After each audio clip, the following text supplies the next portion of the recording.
akan untuk mencoba terapi pencegahan COVID dengan minuman khas Bali. Ini katanya bisa mencegah COVID, minuman khas Bali.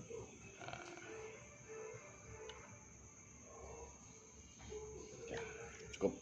Jadi tidak perlu banyak-banyak, hanya 1 sloki saja sebelum tidur.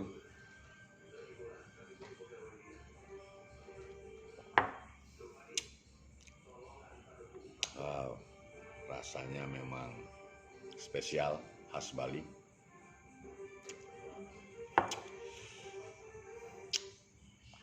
Kita tambah lagi 1 sloki, ternyata enak sekali. Tidak usah banyak-banyak, tidak perlu banyak-banyak, sedikit saja.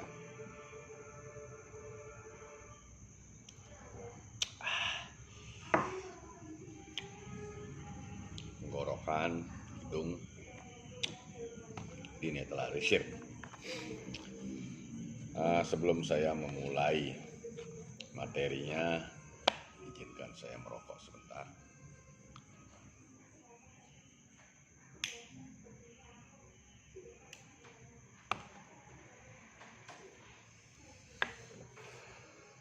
Ya.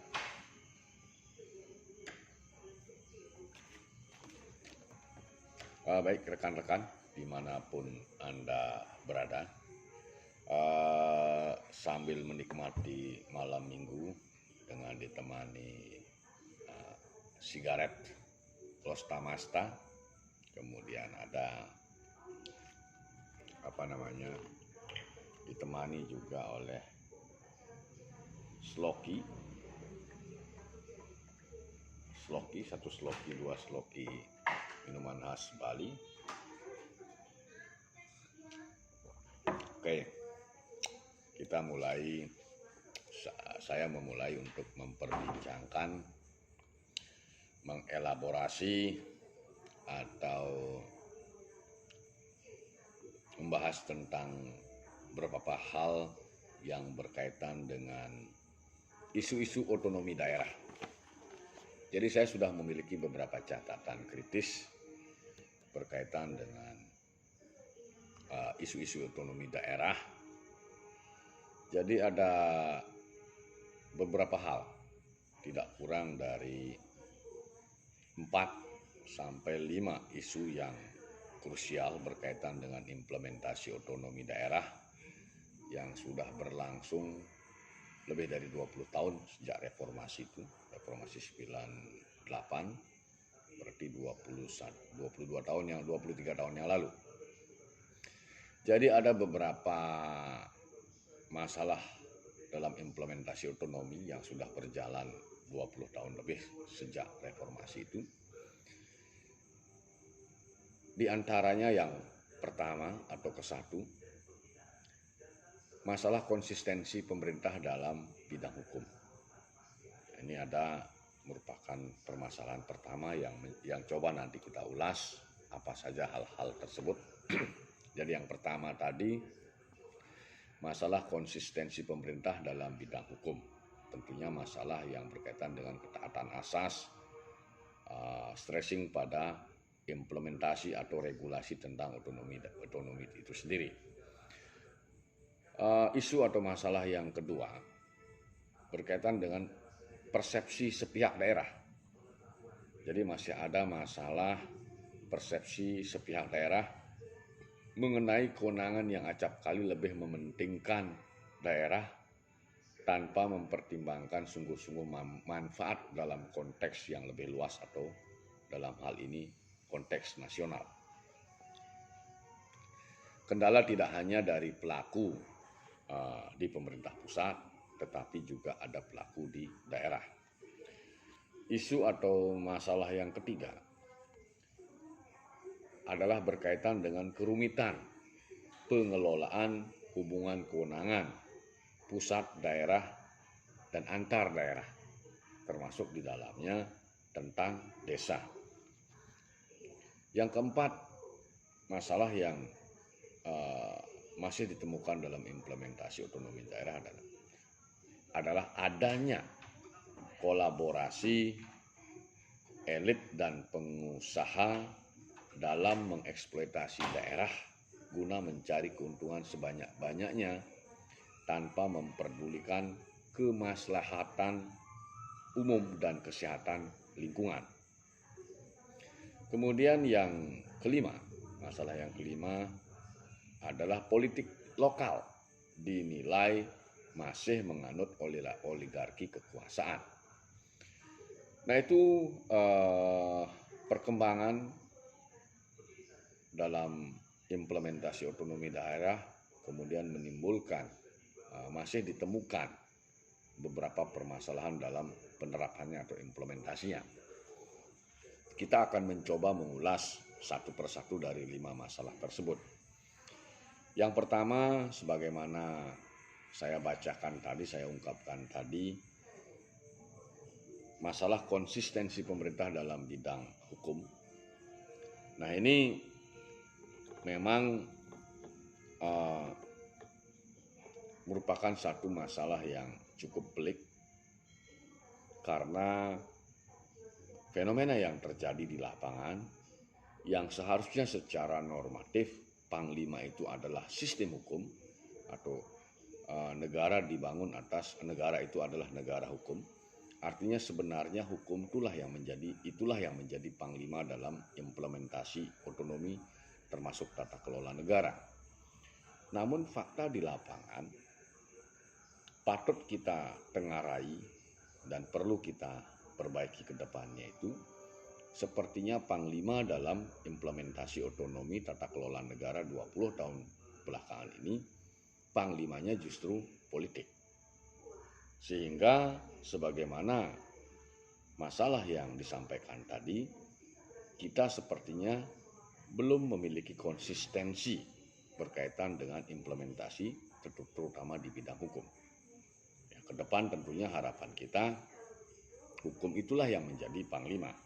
Kemudian bagaimana memformulasi, merumuskan hukum itu sehingga betul-betul merupakan produk yang didasari oleh kebijaksanaan yang tinggi demi untuk kemaslahatan bersama masyarakat secara luas. Nah itu yang perlu kita cermati. Kemudian langkah yang penting juga ketika kita ingin menempatkan hukum itu sebagai Panglima, tentunya perumus lembaga, orang-orang yang ada di dalam lembaga sebagai tim perumus formulasi kebijakan yang nantinya disahkan menjadi hukum itu, tentunya diharapkan orang-orang yang memang mempunyai niat luhur untuk membangun negeri ini. Itu sebenarnya kata kuncinya. Sehingga tidak ada kata tidak, semestinya para perumus itu betul-betul para cerdik pandai pilihan yang memang niatannya itu untuk membangun negeri ini dengan menempatkan hukum itu sebagai Panglima dalam tata kelola negara. Nah itu yang perlu dicermati. Kemudian dalam praktek di lapangan juga tentunya bagaimana harapan masyarakat semua sehingga ada semacam yang namanya perlakuan di hadapan hukum itu sama, tidak membeda-bedakan antara satu dengan yang lainnya. Jadi hukum itu berlaku adil kepada siapa saja. Nah fenomena itu harapan itu harus kita dorong untuk bisa dicapai atau diwujudkan. Nah itu yang berkaitan dengan permasalahan di aspek hukum. Jadi harapan kita tentunya Panglimanya adalah hukum. Kemudian yang kedua, masalah persepsi sepihak daerah. Fenomenanya seperti itu, ditengarai seperti itu. Jadi banyak terjadi persepsi sepihak daerah mengenai kewenangan yang acap kali lebih mementingkan daerah. Nah tentunya ini kembali lagi kepada bagaimana sejarah munculnya implementasi otonomi itu sendiri. Sejarah munculnya regulasi tentang otonomi sejak reformasi kemarin, beberapa tahun yang lalu. Jadi itu merupakan tuntutan reformasi. Adanya tuntutan untuk mengimplementasikan secara nyata otonomi daerah itu. Nah, pada titik ini semestinya antara elit di pusat dengan elit di daerah memiliki kesepahaman. Jadi ketika kita bicara otonomi, berarti memberikan daerah untuk leluasa mengurus daerahnya sendiri. Tentunya ketika muncul diksi mengurus rumah tangganya sendiri, bukannya malah fakta yang terjadi, fenomena yang terjadi di lapangan beberapa tahun belakangan ini, semakin hari semakin kesini, justru bisa dikatakan implementasi otonomi itu, pandangan saya pribadi adalah setengah-setengah. Kenapa demikian? Karena berbagai regulasi yang dibuat oleh pusat itu tidak sejalan dengan kata mengurus rumah tangganya sendiri. Contohnya misalnya membreakdown atau membelanjakan APBD, semuanya sudah diatur dengan berbagai regulasi yang dikeluarkan oleh pusat. Lalu pertanyaan mendasarnya secara konseptual, di mana kewenangan mengurus rumah tangganya sendiri itu? Kalau berbelanja saja, semuanya item per item, semuanya diatur dengan rigid oleh pusat dengan berbagai regulasi yang diturunkan. Nah, ini pertanyaan besar bagi kita semua ketika kita sungguh-sungguh berbicara dan ingin melaksanakan implementasi otonomi itu sendiri. Nah, itu yang berkaitan dengan persepsi daerah, sehingga jelas saja begitu ada euforia reformasi, daerah tentunya berupaya, para kepala daerah sejak reformasi tersebut untuk berupaya meningkatkan pendapatan asli daerahnya sendiri. Karena memang ketika kita berbicara pembangunan dimanapun itu, baik di pusat maupun di daerah, tentunya pasal 1 harus punya anggaran. Sehingga tidak salah kita melihat, kita mencermati banyak elit-elit di daerah itu berupaya untuk menguatkan atau meningkatkan PAD-nya, pendapatan asli daerahnya. Nah, itu permasalahan persepsi sepihak daerah yang ditengarai sebagai salah satu isu berkaitan dengan implementasi otonomi daerah, menjadi salah satu masalah. Nah, untuk menyelesaikan permasalahan tersebut, tentunya perlu diadakan kajian kembali, kajian ulang lagi. Bagaimana maunya pusat, bagaimana maunya daerah, bagaimana diatur kewenangan antara pusat dan daerah tersebut, termasuk dengan nantinya tentunya pemerintah desa. Nah, itu permasalahan yang kedua. Kemudian yang ketiga, kerumitan pengelolaan kewenangan pusat, daerah, dan antar daerah. Nah, pandangan saya, fenomena ini memang selalu terjadi sejak awal kita merdeka. Pada masa Orde Lama, Orde Baru, Orde Reformasi, hingga saat ini. Jadi memang kerap terjadi tumpang tindih kewenangan. Kerap terjadi tarik ulur kewenangan. Contohnya sederhana. Di awal Reformasi 99, kewenangan urusan pendidikan menengah yang sebelumnya diserahkan kepada kabupaten kota, tiba-tiba dalam perjalanan beberapa tahun belakangan ini diubah oleh pemerintah pusat, diserahkan kepada provinsi. Sehingga apa yang terjadi dalam praktek tata kelolanya? Banyak para kepala sekolah, para guru-guru SMA, SMK negeri itu ketika diminta untuk menyampaikan laporan atau rapat dengan Dinas Pendidikan Provinsi, mereka terkendala transportasi dan biaya untuk menyelesaikan transportasi itu. Apalagi daerah-daerah yang bentuknya kepulauan. Jadi antara saat dia harus terbang atau naik ferry dari pulau terpencil menuju kota provinsinya, karena Dinas Pendidikan Provinsinya ada di kota provinsi. Nah, itu salah satu permasalahan yang timbul akibat tarik ulur kewenangan tadi. Nah, ini tentunya bisa dikatakan benar kerumitan pengelolaan hubungan pusat dan daerah tersebut. Artinya berkaitan dengan kerumitan pengelolaan hubungan kewenangan ini, tentunya perlu lagi dilakukan kajian ulang. Bagaimana sih sebenarnya konteks terminologi otonomi itu sendiri? Maunya itu didesain seperti apa? Inginnya itu penitik beratan otonomi itu di kabupaten kota atau di provinsi, atau mungkin di kecamatan, mungkin. Kan mungkin saja.